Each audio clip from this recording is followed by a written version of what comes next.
Dalam kurun waktu 1 tahun, 11,3 juta orang tadi tuh pernah atau lagi ngalamin kehabisan makanan. Now, a new study claims that being hungry most of the time may become a new normal for some. Biar 800.000 lebih anak-anak miskin tadi tuh jadi bisa dapat jatah makanan. Gue mau bahas krisis-krisis di negara adidaya lagi. Yang mulai naik sekarang tuh Inggris, yang sekarang lagi ngadepin krisis pangan. Dan ini awal gue tahu ini cukup bikin kaget sih ini ya. Apalagi beritanya di kita kan nggak terlalu rame ya. Dan ya ini tuh Inggris, negara dengan salah satu kekuatan ekonomi terkuat di dunia. Bisa-bisanya mereka kena krisis. Tapi ini apa ya penyebabnya ya? Bahkan sampai banyak warganya yang kelaparan loh. Salah satu negara paling maju di Eropa, tapi malah ngalamin masalah kelaparan.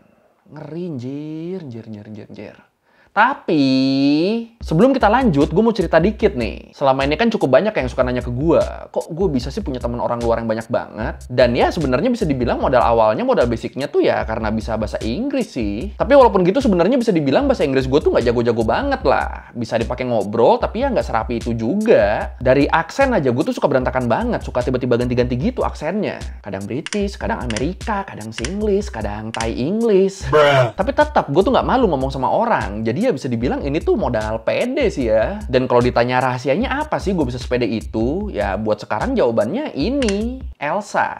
English Language Speech Assistant. Apaan tuh? Jadi Elsa ini tuh aplikasi yang bisa ngebantu kita ningkatin kemampuan komunikasi bahasa Inggris kita dengan bantuan AI dan speech recognition. Di sini kita bisa belajar macam-macam dari mulai kosakata, frasa, sampai kalimat sehari-hari yang ngebantu kita biar makin jago ngelafalin kata.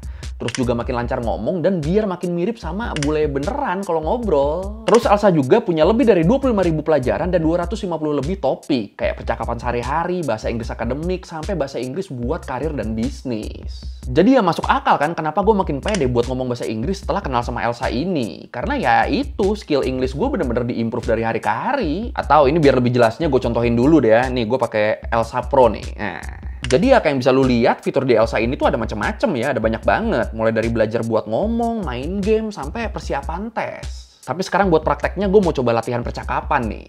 Ih, deg-degan juga. Oke, buat latihan percakapan kita pilih Discover, terus mana? Conversation. Nah, ada kan? Continue aja nih. Di sini. Hey, have you thought about booking our train tickets for the trip? Nah, nanti dia nanya nih. Tadi tuh kan dia nanya. Nah, kita jawab. Kalimatnya udah ada, nah kita bacain sambil ngerekam. Nanti dikoreksi tuh, yang mana aja nih kita kira-kira yang salah nih, pronunciation segala macemnya. Nih ya, gue cek ya. Oh right, I completely forgot about that. Should we book them in advance online or just get them at the train station? Kita lihat. 88%. Ada beberapa yang salah, cuma ya lumayan lah 88%. Tidak seburuk itu ternyata. Nah nanti kalau dilanjut ada lagi. We can buy the tickets at the train station. Tuh, dia nanya lagi, nanti ada jawabannya lagi, kita jawab lagi nih. Oh iya, dan mantapnya lagi nih, kalau ada kata yang lu nggak tahu di sini, itu kalau lu klik katanya nih, nah itu langsung keluar artinya, langsung keluar bahasa Indonesianya. Jadi jelas banget di sini. Wah, langsung per kata loh ini loh. Per kata langsung dikasih tahu. Mantep banget ya. Gimana? Seru banget kan belajar bahasa Inggris pakai Elsa Speak? Dan kalau menurut gue, lu wajib sih pakai Elsa Pro kayak gue tadi, mumpung lagi ada diskon sampai 82% dengan cara klik link yang ada di deskripsi. Jadi ayo, tunggu apa lagi? Langsung download sekarang dong. Dengan Elsa, semua bisa pede ngomong bahasa Inggris. Ih, mantap. Nice. Apa episode ini full bahasa Inggris aja ya? Nggak. Yaudah kalau gitu langsung aja kita bahas kenapa Inggris yang dikenal sebagai salah satu negara paling maju di dunia itu bisa ngalamin krisis sampai kena masalah kelaparan juga. Di Learning by Googling. Ini mungkin di antara lu juga ada yang masih kaget ya. Kok bisa sih Inggris yang jadi salah satu negara paling berpengaruh di dunia itu malah ngalamin masalah kelaparan. Bahkan sekarang aja kekuatan ekonomi Inggris tuh jadi yang terbesar ke-6 di dunia loh. Tapi ya itu, ternyata kekuatan ekonomi besar tuh nggak jadi jaminan Inggris bisa bebas dari krisis ya. Dan kalau ditanya buktinya mana, ya ini, Inggris ini buktinya. Dan kalau kita tilik-tilik lagi, sebenarnya awalnya gimana sih sampai krisis ini bisa ketahuan? Bisa dibilang masalah ini tuh awalnya mencuat waktu The Trussell Trust, LSM sekaligus badan amal di Inggris yang bergerak di bidang penanganan kelaparan. Mereka tuh ngeluarin laporan soal kondisi masyarakat Inggris pasca pandemi. Kalau menurut laporan yang dirilis sama The Trussell Trust ini disebut di tahun 2022, seenggaknya ada 14% penduduk dewasa di Inggris atau sekitar 11,3 juta orang yang ngalamin kerawanan pangan. Apa tuh kerawanan pangan? Intinya gini, dalam kurun waktu 1 tahun, 11,3 juta orang tadi tuh pernah atau lagi ngalamin kehabisan makanan. Nggak mampu beli makanan mereka. Atau bisa juga karena makanannya kurang, mereka nih jadi ngurangin konsumsi makanan mereka yang sampai berakibat turunnya berat badan. Nah, kalau orang-orang yang begitu tuh udah banyak, ya itu masuknya kerawanan pangan tuh. Dan jumlah tadi, 11,3 juta orang tadi, itu tuh lumayan banyak loh. Kalau kita buat perbandingannya aja misalnya sama negara tetangganya, jumlah itu tuh lebih dari 2 kalinya jumlah penduduk Skotlandia. Edan ya. Dan dari 11,3 juta orang ini, sekitar 50%-nya, sekitar 5 jutaannya, itu tuh sampai harus dapat bantuan loh. Baik itu bantuan dari program food bank ataupun bantuan makanan murah dari lembaga sosial dan supermarket. Pokoknya dibantu terus tuh buat suplai makanan sehari-hari mereka. Waduh, parah juga berarti ya. It's like surviving to eat. I reduce what I eat. So if it wasn't for the community shop, probably be skipping meals on a daily basis. If friends are going out to a restaurant to celebrate a birthday, I have to really budget for that. I might have to starve for a couple of days, so I've got a little bit extra to treat myself to just going out to do a celebration with the family. Dan masih menurut laporan dari Detras tadi, disebut dari tahun 2017 sampai 2023, jumlah bantuan pangan yang didistribusikan food bank di Inggris yang terafiliasi sama mereka, itu tuh jumlahnya tuh relatif terus meningkat loh. Lu lihat aja deh di gambar ini. Dari yang awalnya cuma 1,3 jutaan paket makanan di tahun 2017 sampai 2018, terus jumlahnya tuh meningkat drastis sampai hampir nyentuh 3 juta paket makanan di tahun 2022 sampai 2023. Ini kan berarti kan naik lebih dari 2 kali lipatnya ya dalam kurun waktu 5 tahun doang.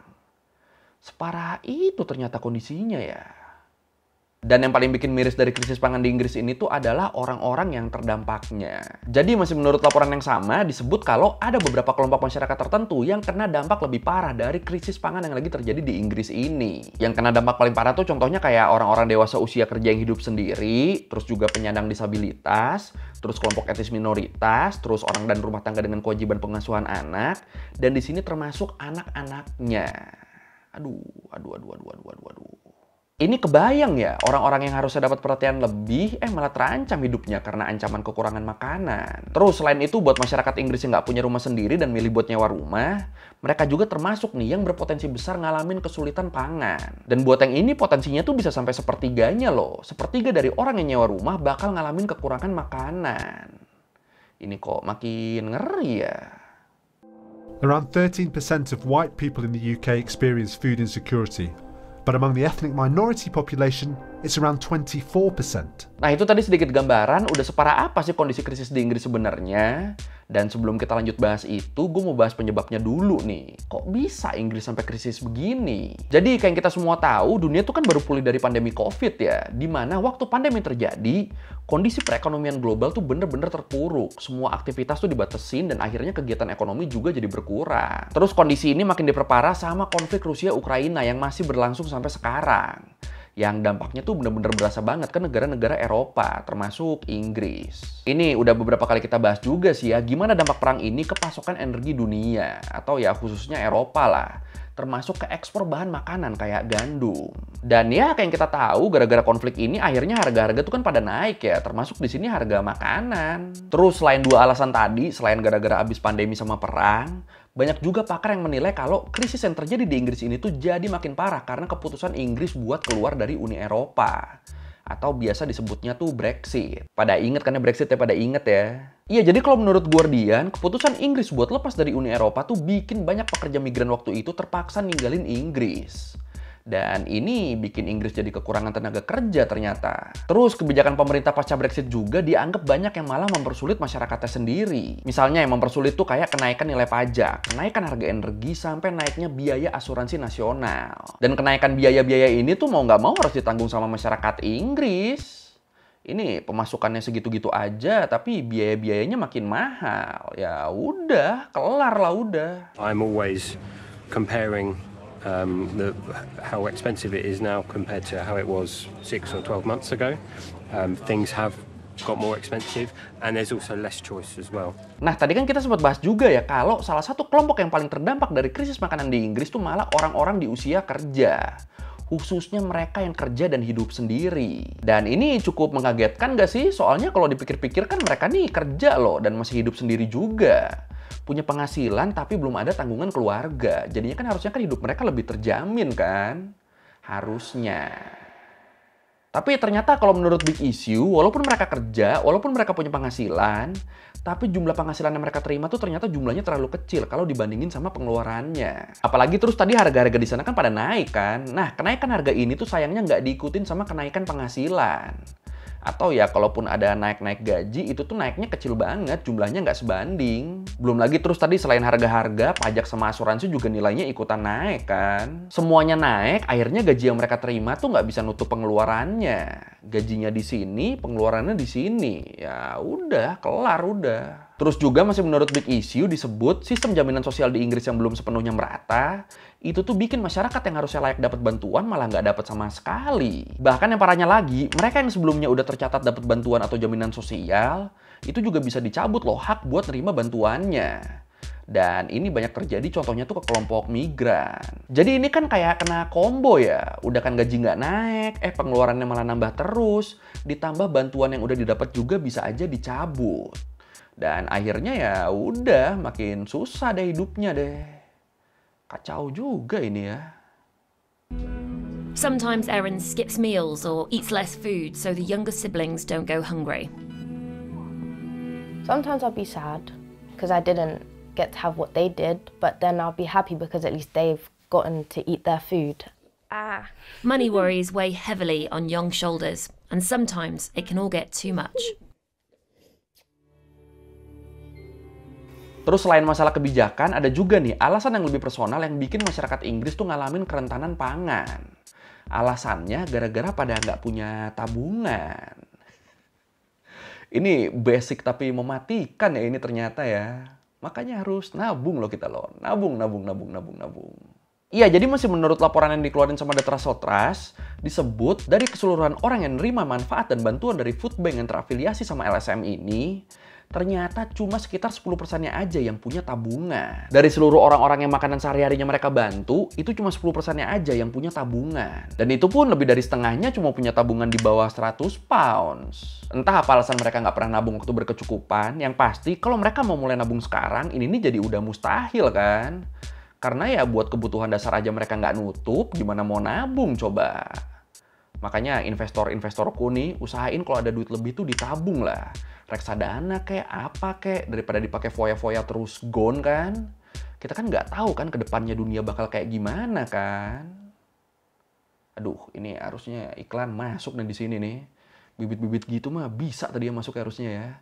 Damn. Nah, ngelihat krisis yang terjadi ini, para ahli dan lembaga-lembaga amal di Inggris sendiri sebenarnya mereka tuh udah mulai banyak menyuarakan beberapa solusi. Mulai banyak ngasih saran mereka buat dilaksanakan sama pemerintah Inggris. Solusi yang diajuin tuh kayak misalnya peningkatan gaji minimum dan universal credit, terus juga ada peningkatan jatah makanan gratis di sekolah, sampai revisi aturan soal penyewaan rumah. Ini coba kita bedah satu-satu deh ya solusinya ya. Buat yang peningkatan gaji ya simple lah. Intinya para ahli ini berharap pemerintah tuh bisa mulai mikirin buat naikin gaji pekerja di Inggris.